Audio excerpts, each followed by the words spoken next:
Hey guys, what's up? This is Deepika and welcome back to my YouTube channel. Guys, in today's video, we are going to learn some very useful daily use English sentences. And guys, on the basis of these sentences, we will try to make other sentences. So look at each sentence very carefully so that you can understand its structure. So guys, look at the first sentence. चाहे कुछ हो जाए मैं हमेशा तुम्हारा साथ दूंगा। Guys, पहला सेंटेंस है हमारा, चाहे कुछ भी हो जाए मैं हमेशा तुम्हारा साथ दूंगा। इस तरह के एक सेंटेंस बनाने के लिए हम यूज करेंगे कम वॉट में। कम वॉट में का मतलब होता है गाइस चाहे कुछ हो जाए। तो मेन इंग्लिश स्ट्रक्चर हमारा इस सेंटेंस में है कम वॉट में। वीडियो को पॉज करके आप नोट कर लीजिए। उसके बाद कंप्लीट सेंटेंस जोड़ देंगे कम वॉट में के बाद में। I will always stand by you, मैं हमेशा तुम्हारा साथ दूंगा। कम वॉट में I will always stand by you. इसी तरीके से आप बहुत सारे सेंटेंसेस गाइस बना सकते हैं। तो मेन जो हमारा स्ट्रक्चर है वो है गाइस कम वॉट में, मीन्स कुछ भी हो जाए। Well, look at the next sentence. Come what में से एक और सेंटेंस बनाएंगे गाइस। जैसे कुछ भी हो जाए मैं तुम्हें आज खेलने नहीं दूंगी। ये हमारा दूसरा सेंटेंस है। इसमें भी गाइस हम कम वॉट में का यूज़ करेंगे। कम वॉट में I will not let you play today. Come what में के बाद हम कोई भी सेंटेंस लिख सकते हैं। कम वॉट में I won't let you play today. Okay, तो आप इसी तरीके से बहुत सारे सेंटेंसेस गाइस बना सकते हैं। आपको स्ट्रक्चर पता होने चाहिए। Look at the next sentence. अगर तुम साथ हो तो मैं कुछ भी कर सकता हूँ। गाइस, इस तरीके के सेंटेंसेस हम बोलते हैं अपने डेली लाइफ में। तो I can do anything if you are with me. I can do anything if you are with me. Can की जगह पे हम एबल टू का भी यूज़ करते हैं।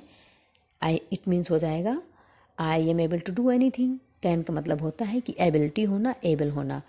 Look at the next sentence.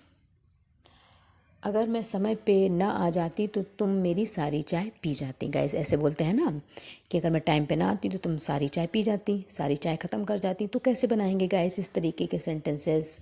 हमारे कंडीशनल टाइप 3 के सेंटेंस हैं। जो पहला वाला हमारा सेंटेंस वो पास्ट परफेक्ट में बनेगा। एंड गाइस, जो दूसरा वाला क्लास है वो हमारा वुड हैव से बनेगा। तो सेंटेंस को बनाते हैं। If I hadn't come on time, तो के लिए comma, you would have had all my tea. Guys, would have के बाद में जो ये हैड आया है ये हमारा एक्शन वर्ब है, हैव का ही थर्ड फॉर्म है। तो if I hadn't come on time you would have had all my T. आप इसी तरीके से कंडीशनल सेंटेंस और भी बना सकते हैं। Well, look at the next sentence. अरे वो बात ये है कि तुम्हारी चाय ठंडी हो रही थी। हम ऐसे बात शुरुआत करते हैं ना, ऐसे एक्सक्यूज़ देते हैं, अरे बात वो ये थी, दरअसल बात ये थी। तो ये जो स्टार्टिंग में लिखते हैं ना कि दरअसल बात ये थी, इसको बनाते हैं actually the thing is that. Actually the thing is that. अरे वो बात ये थी, अरे वो बात वो थी, इसको बनाने के लिए हम स्टार्टिंग में लिखते हैं या बोलते हैं actually the thing is that. उसके बाद हम अपना सेंटेंस जोड़ देते हैं। तो actually the thing is that your T is getting cold. And guys, उसमें चाय ठंडी हो रही थी और इसमें इंग्लिश में इज़ हो गया है। डोंट वरी, किसी भी टेंस में सेंटेंस बना सकते हैं। तो आपकी चाय ठंडी हो रही थी। तो अब बात को घुमाओ मत।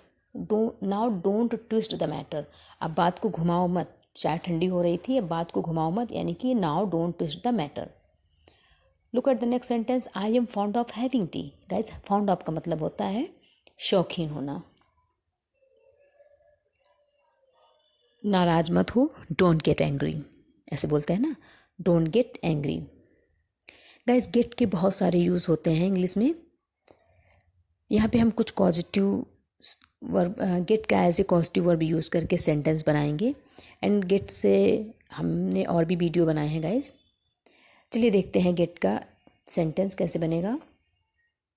पॉजिटिव वर्ब की तरह यूज़ करेंगे। यहाँ पे हमारा प्रेजेंट कॉन्टिन्यूअस का सेंटेंस है, मैं तुम्हारे लिए चाय बनवा रही हूँ। गाइस, इसमें चाय मैं खुद नहीं बना रही हूँ, मैं बनवा रही हूँ, यानी कि यहाँ पे हम गेट का यूज़ करेंगे एज ए पॉजिटिव वर्ब। तो गेट में ही चेंजेस होंगे क्योंकि प्रेजेंट कॉन्टिन्यूअस में है, इसलिए गेट में आईएनजी लगानी पड़ेगी। आई एम गेटिंग, क्या बना रहे हैं वो चीज़ आ जाएगी, जो चीज़ करवा रहे हैं। तो I am getting the tea made या prepared for you. I am getting the tea made या prepared for you. I am getting the tea made for you. मैं आपके लिए चाय बनवा रही हूँ। ओके, गेट के साथ में मेन वर्ब का थर्ड फॉर्म आता है। जो भी काम हम करवा रहे हैं उसका थर्ड फॉर्म आएगा। एंड गाइस यहाँ पे किससे बनवा रहे हैं उसका यहाँ पे जिक्र नहीं है। चलिए देखते हैं अपना नेक्स्ट इंग्लिश स्ट्रक्चर। हमारा नेक्स्ट इंग्लिश स्ट्रक्चर है guys need to. Guys need to का मतलब होता है कि आवश्यकता होना, सब्जेक्ट को किसी काम की करने की आवश्यकता होना, यानी कि उसमें ये करने की ज़रूरत है। सेंटेंस देखेंगे तो कॉन्सेप्ट क्लियर हो जाएगा। जैसे तुम्हें अंग्रेजी सीखने की ज़रूरत है, यानी जो सब्जेक्ट है तुम्हें उसको इस चीज़ को करने की ज़रूरत है, तो ऐसे में हम नीड टू का यूज करेंगे। You need to learn English. Guys need to के बाद में मेन वर्ब का फर्स्ट फॉर्म आएगा, हमारा इन्फिनिटिव बनेगा, you need to learn English. ऐसे बहुत सारे सेंटेंसेस आप बना सकते हैं। ये छोटे छोटे स्ट्रक्चर हैं गाइज, बट बहुत ही यूज़फुल हैं। तुम्हें और ज़्यादा मेहनत करने की ज़रूरत है। एक और सेंटेंस ले लेते हैं। तो यानी कि सब्जेक्ट को कुछ और करने की ज़रूरत है, तो यहाँ भी नीड टू का यूज़ करेंगे। You need to work harder, you need to work harder. इसी तरीके से आप बहुत सारे सेंटेंसेस नीड टू का यूज़ करके बना सकते हैं। तो चलिए देखते हैं अपना नेक्स्ट स्ट्रक्चर। हमारा गाइस जो आज का अगला स्ट्रक्चर है वो है how to do. Guys how to do का मतलब होता है कि कैसे किया जाता है। हिंदी में इसको ऐसे भी बोल सकते हैं कि मुझे पता है या मैं जानता हूँ कि कैसे किया जाता है। हिंदी के सेंटेंस में क्लियर नहीं लिखा होगा कि मुझे पता है कि ये कैसे किया जाता है। हम सेंटेंस की फीलिंग समझते हैं कि इसमें किसी चीज़ को करने के बारे में जिक्र है, तो वहाँ पे हम हाउ टू का यूज करते हैं। सेंटेंस देखेंगे तो क्लियर हो जाएगा कि स्ट्रक्चर हमारा कैसे बनेगा। जैसे फॉर एग्जांपल ले लेते हैं सेंटेंस, मेरी सहेली कार चलाना जानती है। इट मीन्स मेरी सहेली को पता है कि कार कैसे चलाई जाती है, तो यहाँ पे हम हाउ टू का यूज़ करेंगे। सेंटेंस को कई तरीके से बना सकते हैं गाइज। सेंटेंस को बनाने का कोई एक पर्टिकुलर रूल्स नहीं है, किसी भी तरीके से सेंटेंस को और भी तरीके से सेंटेंस को बनाया जा सकता है गाइज। जैसे मेरी सहेली को कार चलाना आता है, यानी कि मेरी सहेली कार चलाना जानती है। My friend knows how to drive car. How to के बाद मेन वर्ब का फर्स्ट फॉर्म आएगा गाइस। तो my friend knows, my friend singular subject है ना, तो इसलिए नो में एस लगेगा। चलिए देखते हैं एक और सेंटेंस, मैं कार नहीं चला पाती हूँ। सिंस वही निकल के आ रहा है कि कैसे चलाई जाती मुझे ये नहीं पता, तो I don't know how to drive car. तो किसी भी तरीके से सेंटेंस को बना सकते हैं, बस हमको स्ट्रक्चर पता होना चाहिए। क्या तुम्हारे भाई को कार चलानी आती है?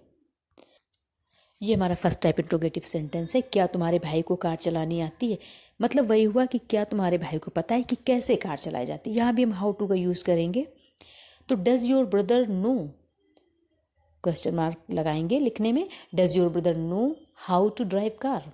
फर्स्ट टाइप इंट्रोगेटिव सेंटेंस होता है, तो गाइस उसी टेंस की हेल्पिंग वर्ब हम सेंटेंस के स्टार्टिंग में लिख देते हैं। इसको बहुत तरीके से हम बना सकते हैं। कैन का मतलब होता है किसी चीज़ में समर्थ होना, एबिलिटी होना, यानी कि एबल टू होना। कैन का यूज करते हैं जब हमारे अंदर कोई चीज़ करने की क्षमता होती है। जैसे कि I can drive the car, मैं कार चला सकता हूँ, यानी कि इतनी कैपेबिलिटी है, इतनी एबिलिटी है कि मैं कार चला सकता हूँ। कैन का मतलब एबल टू। और भी इसी को दूसरी तरीके से बोल सकते हैं, I am able to drive the car. Can की जगह पे हमने I am able to drive the car लिख दिया। तो गाइस एक एक सेंटेंस को कई तरीके से बनाया जा सकता है। आपको जितने ज़्यादा स्ट्रक्चर्स पता होंगे उतनी ज़्यादा स्पीकिंग में फ्लुएंसी आएगी। So guys I hope you find this video really helpful for you. So subscribe my channel and guys thanks for watching. Guys keep practicing, keep learning. Thank you very much to watch my video. Thanks.